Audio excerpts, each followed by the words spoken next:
Ha, o'g'ilchani ham bo'yi yetib qoldida, o'sha uylantirish kerak polvonni. Itta ishladim u yerda 4 yil, mana shuncha pul qildim, mana bir 100 talar bor.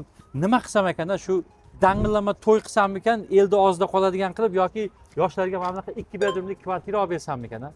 Yoshlar ijarada ham turaveradi, o'lmaydi, 2-3 ming to'laydi bo'ldi. Zato bu pulga to'y qilsam, dushmanlarim kuyib ketadi-da, shuni o'ylayman-da. Butun elda og'zida gap bo'ladi-da. To'yday bo'lsin. Mahallada duv-duv gap bo'lsin deyman.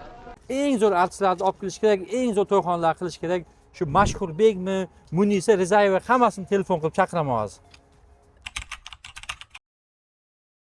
O'g'lim, bu qanaqadir xatlar kelibdi-da, yana bu nima degan ekan, ko'rchi buni? Qani?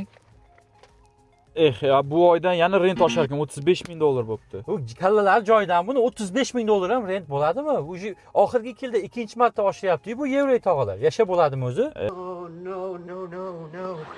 Dada, xafa bo'lmang, o'sha sal oldinroq bir uy olib qo'ymagan ekansizda, plyus bo'lganda. Ho'kiz, men sen to'yini qilaman deb mana shu uyda ola olmaganman. Shu artistlar chaqiray, zo'r to'y qilay deb shu 30 yil oldin shuni qildim. Men qilgan xatolarni sen qilmagin. Uy olib bergin bolalaringga. Shtobi ular 30 yildan keyin xato ijarasiz to'lsin. Xo'p. Sandanam, mandanam,